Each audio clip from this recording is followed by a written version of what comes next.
Ya, oke, ketemu lagi dengan sobat-sobat traveler nih yang suka-suka jalan-jalan ya. Jadi backgroundnya begini nih, Lina. Kita itu tahun 2018, maaf, ya 2018, 2019 sampai 2020 kemarin itu kita memang pernah mengerjakan cerita tentang bagaimana pariwisata itu didukung oleh infrastruktur yang bagus gitu ya.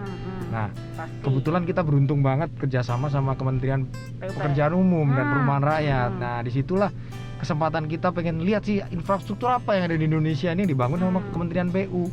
Nah, kebetulan kita punya beberapa episode. Nah, ini kita ngobrolin episodenya Lina dulu nih. Lina, Kementerian PU luar biasa lewat Pak Jokowi. Parah sih, kerja beneran. Betul. Dan ini semuanya memang ada hubungannya dengan pariwisata. Betul. Dan ini pas banget gitu kalau misalnya kita ngebahas ya gitu. Oke, untuk yang kali ini kita mau ngebahas tentang bagaimana Kementerian PU itu membangun atau melengkapi sebuah infrastruktur di kawasan danau. Nah, aneh ini memang sih. Kalau kita ngomongin danau rada sedikit berbeda. Jadi orang mungkin taunya danau itu lebih ke gendangan air raksasa lah begitu ya. Ngapain sih Kementerian PUPR di situ gitu? Itu kan kementerian apa di situ harusnya kan? Kementerian urusannya daerah gitu kan mungkin mikirnya. Betul. Nah, di sini kita punya kesempatan pada saat itu kita pilih nih 2 episode yang kebetulan kita ngangkat salah satunya itu tentang infrastruktur yang ada di sekitar danau. Salah satunya ya juga normalisasi termasuk. Jadi kita bagaimana menjaga danau itu tetap berfungsi seperti apa adanya sehingga bisa bermanfaat juga buat warga di sekitarnya. Oke, Lina boleh cerita kira-kira kita punya 2 episode menarik. Iya benar.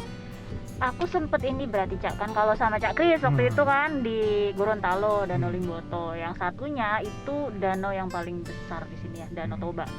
Kalau yang di Danau Toba dulu deh Cak ya. Kalau Danau Toba ini memang secara fungsi nggak terlalu banyak pendangkalan lah ya.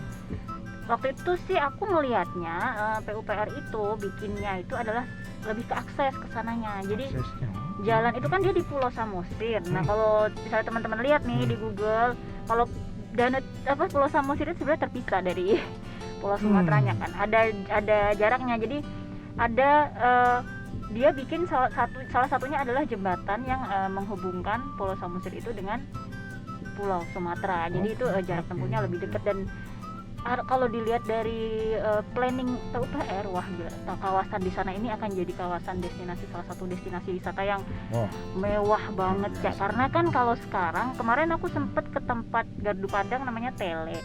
Itu masih biasa Gardu Pandang yang mungkin traveler kalau di Indonesia tahu lah ya Gardu Pandang yang mungkin dari tembok biasa yang keren ya. Buat lihat view yang keren ya. Yang paling keren lah kalau mau dan foto. Dan selalu dipakai orang berfoto. Nah, kalau foto di situ nggak usah pakai drone nggak apa-apa gitu, bisa kelihatan. Itu udah dibikin macam apa ya Cak ya, kalau aku lihat tuh kayak di luar negeri lah, kayak national parknya luar negeri gitulah. Udah ada jembatan, ada toilet bersih gitulah, udah aku lihat desainnya wah keren banget. Cuman kita tunggu lah. Tapi kemarin pas kesana karena pas COVID jadi masih agak sepi ya, hotel-hotel di sekitar sana tuh masih kayak gini berhantu, kota hantu gitu, masih relatif sepi. Tapi kita kasih background sedikit bahwa Danau Toba ini sebenarnya kan gunung ya ini ya. Iya betul. Ini kalau daerah raksasa kan ini kan. Benar beda banget sama yang lain ya gitu ya. Memang kalau kita lihat sejarahnya juga ini punya letusan terhebat di masanya gitu. Sampai akhirnya bisa jadi danau raksasa. Tapi yang pasti pariwisata akan makin maju ya di sana ya. Pasti akan lebih maju lagi. Dan akses bandaranya pun lebih dekat, nggak harus lewat Medan ya. Betul ya. Dari mana itu ya? Silangit. Oke, tapi poinnya ada bandara baru bertaraf internasional yang bisa landing pesawat besar gitu kan ya. Khusus buat yang mau ke Samosir. Dan ada direct flight lagi dari Jawa ya. Dari Jakarta, mungkin nanti berikutnya dari Jogja mungkin. Iya. Jadi saya rasa nanti ke depan Danau Toba ini udah benar-benar jadi destinasi unggulan nih pasti. Unggulan internasional ya, harusnya loh internasional. Lina melihat salah satunya adalah bagaimana masih ada masyarakat adat yang sangat kuat. Kebiasaan kultur mereka dengan rumah adatnya itu. Gimana? Ada rumah adat, ada baju tenun. Kan ada tenun NTT, ada tenun Sulawesi. Nah, si Batak ini juga punya tenun karo salah satunya. Nah, tapi Lina datang ke sana itu memang karena ada pembangunan dilakukan oleh PUPR pastinya. Iya. Nah, ya kan? Benar. Apa itu? Benar. Mereka bangun apa? bangun jalan sih Cak. Yang mereka itu kan bangun jalan akses menuju ke sananya. Di sekitar danau pun kan sebenarnya waktu itu memang lagi proses pembangunan, jadi untung pas Covid jadi sepi kan. Jalannya tuh kelihatan lagi dibangun oleh PUPR. Jadi agak, kalau itu ramai pasti macet sih. Terus yang penghubung antara Samosir sama Pulau Sumatera itu lagi dibangun. Terus nah kalau menara tele itu masih belum proses pembangunan, masih dalam roadmap lah, plannya lah gitu. Jadi mereka tuh jelasin gini loh, nanti kayak gini, nanti akan kayak gini. Oh oke. Tapi yang baru kebangun sih jalannya. Akses jalannya udah oke lah. Danau sebegitu besar, udah seperti laut kan? Ya, itu pastinya orang kepengin jalan-jalan dong, pengen coba naik kapal gitu. Lina coba juga? Naik kapal, kapal wisata yang disediakan sama kabupaten, lengkapnya. Bayar. Harusnya bayar, tapi karena kita kita dianterin dikasih ada lah. Ya, ada sebenarnya wisata itu? Ada. Kalau mau dianterin keliling-keliling. Kan saya kebetulan waktu itu kita nginepnya di hotel di Samosir Cottage kan, di dekat Danau aja, benar-benar di samping. Dijemput di depan hotel, kapalnya merapat. Keren banget. Kalau travelers mau gampang, nanti cari hotel yang memang punya dermaga di sana. Jadi kalau mau kemana-mana naik kapal, ya udah langsung aja naik di belakang hotel gitu. Bisa naik langsung kapal, baru muter-muter danau tuh. Oke. Ya memang karena daerah wisata ya, jadi hotel juga ada banyak ya pastinya. Banyak banget ya. Pilihannya mulai dari yang 200.000, 300.000 sampai 2 juta, 3 juta ada. Ada hotel di situ ya. Jadi traveler nggak perlu khawatir nyari tempat di situ ya. Pasti ada. Kalau di rumah adat ada rencana mau dibangun homestay nggak rencana di sana? Enggak sih, cuman mereka mau direnovasi lagi karena itu kan sebenarnya rumah adatnya itu ada macam atapnya itu dari, bukan jerami ya, apa sih yang lebih tebal dari jerami. Nah, tapi semacam renovasi tapi mengembalikan ke asalnya. Kalau yang sekarang kan masih ada kayunya sih, masih ada ukir-ukirannya. Tapi atapnya tuh seng. Jadi mungkin udah berkurang ya Cak dari tahun ke tahun, karena kan itu dipakai tuh. Rumah adat tuh memang benar-benar ditinggalin. Ada keluarga di sana. Iya, nah sama PUPR kayak itu mau dikembalikan. Bentuknya akan dibentuk seperti awalnya gitu. Iya, seperti original. awal. Sebenarnya kerangkanya udah, tinggal mungkin atapnya diperbaiki, apanya itu mesti keren sih.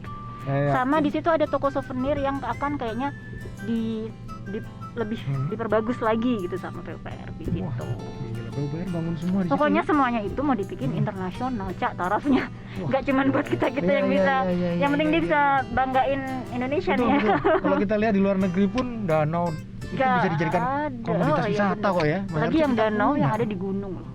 Cuman kita kayaknya. Ada sih ada, tapi yang luas lumayan kan di ASEAN kan. Keren. Nah, oke. Kita ngomongin pokoknya tentang Danau Toba, keren lah ya. Kalau jadi tempat yang hip nanti ke depannya ya. Nah, satu lagi.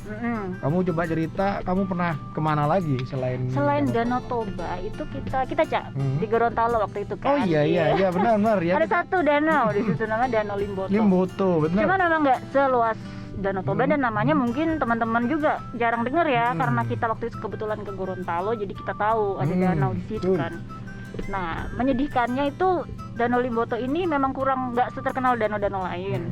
Yang kedua dia nasibnya lebih parah lah dari Danau Toba karena dia statusnya masih danau masalah kritis. Ekologi berarti ya. Ya, cuman ya tapi nggak apa-apa sih kalau misalnya teman-teman mau jalan-jalan ke Gorontalo, mampir ke Nggak jauh lagi ya? Nggak jauh, bisa naik ke paling nggak nyampe 2 jam inget saya ya? Enggak kok. Kalau dari kotanya lumayan deket. Nah, dari di sana itu spot paling enaknya buat nonton foto, buat foto-foto, view paling bagusnya itu di benteng namanya Otanaha. Ini benteng bersejarah ya Mas? Iya, sebenarnya ada 3 benteng Cak di situ, tapi yang paling tinggi itu namanya Otanaha. Dan itu view-nya paling oke ya? View-nya paling oke, mau foto kelihatan bentengnya oke, mau fotonya kelihatan background Limbotonya juga oke. Itu dibangun dari batu karang. Sama apa namanya ya? Direkatkan katanya sama putih telur burung maleo. Burung maleo katanya loh, itu legendanya loh. Burung maleo ini buat traveler perlu tahu bahwa ini burung khas di Sulawesi. Iya. Jadi karena memang burung ini unik sih, di burung pantai ya, tapi mungkin zaman dulu benar-benar dimanfaatkan. Iya. Itu kan legenda-legenda kerajaannya, kayak kerajaan. Dengan adanya benteng berarti menunjukkan bahwa Danau Limboto ini memang sudah berperan sejak zaman dahulu kala ya. Gitu. Katanya buat kapal Spanyol atau Portugis ya yang pernah ke itu ya. Dan yang pasti satunya di situ. ada cerita bahwa Bung Karno dengan pesawat amfibi pernah landing pernah di landing sana. di situ, iya. Iya, itu satu-satunya danau yang pernah di-landing oleh seorang presiden dengan pesawat amfibi. Iya. Danau Limboto, keren ya. Keren. Secara sejarah dia memang punya banyak kisah ya. Ya, dengan PUPR masuk ke sana untuk membangun, Nah. merevitalisasi danaunya juga ya, karena ada pendangkalan tadi mungkin diluaskan mungkin ya dari yang Ada pendangkalan, ada penyempitan, soalnya dia kan harusnya kan berapa hektar ya, 3.000 hektar lebih. Sudah menyempit 3.000 hektar dan itu belum di pendangkalannya yang kita nggak tahu berapa meter. Padahal kan fungsinya danau ini kan sebenarnya untuk cadangan air kan ya. Iya, dia kan Kalau dia tempat sempit. muaranya berapa sungai? 20 sungai ya di sekitar situ kan. Kalau itu kan banjir. Iya, benar, belum banjir kalau hujan, lagi Bener. musim hujan ya. Kesimpulanmu apa dari dua danau yang pernah kamu kunjungi itu langsung? Kesimpulannya Indonesia itu punya banyak potensi. Kalau kita jaga, itu pasti timbal baliknya ke kita itu ada, Cak. Mau dapet view, mau dapet alam yang bagus, mau usaha wisata juga oke kalau terjaga juga gitu loh, dijaga. 2019 itu luar biasa, PU itu bisa melirik bagaimana sebuah danau yang sudah mungkin sudah terancam Iya. diperbaiki lagi, mudah-mudahan nanti ke depannya Iya, jadi betul. sesuatu yang berguna lah buat masyarakat Iya. Gorontalo kan ya. Iya, benar. karena Yang penting buat pertaniannya juga, Cak. Wah, jagung. Apalagi Dan jangan Gorontalo. sampai pendangkalan danau itu dibangun bangunan permanen Oh di atasnya, iya, itu kan sangat bahaya iya, ya iya. kalau jadi kita pemukiman ya. jadi pemukiman. Kalau kita ngobrol ya kemarin sama Benar. petugas PU di sana kan sebenarnya dia berpotensi likuifaksi ya katanya. Wah, karena serem itu kan juga. danau itu kan tanahnya kan Labil gembur ya? ya, labil, dan itu jadi salah satu pertemuan patahan kan katanya di Iya, Sulawesi iya. itu. Nah, kalau gempa dengan di tanah yang labil itu, wah, kita ingat yang kemarin itu Palu ya. Heeh. Oh, likuifaksi. Oke. Saya rasa menarik lah dua perjalanan kita di danau ya. Masih ada cerita lain yang punya kita mau expose infrastruktur yang dibangun oleh PU. Tapi nanti ya, Nanti, berikut. next. Apa istilahnya kita ini? Travelokas apa? Travel podcast. Travel podcast. Travel podcast juga Travel ya. podcast. Buat sobat traveler yang nonton Juni, nanti tunggu cerita-cerita menarik lainnya ya dari infrastruktur ya. Oke. Oke. Oke. Terima kasih. Sampai berjumpa di jalan-jalan yang lainnya. Dah.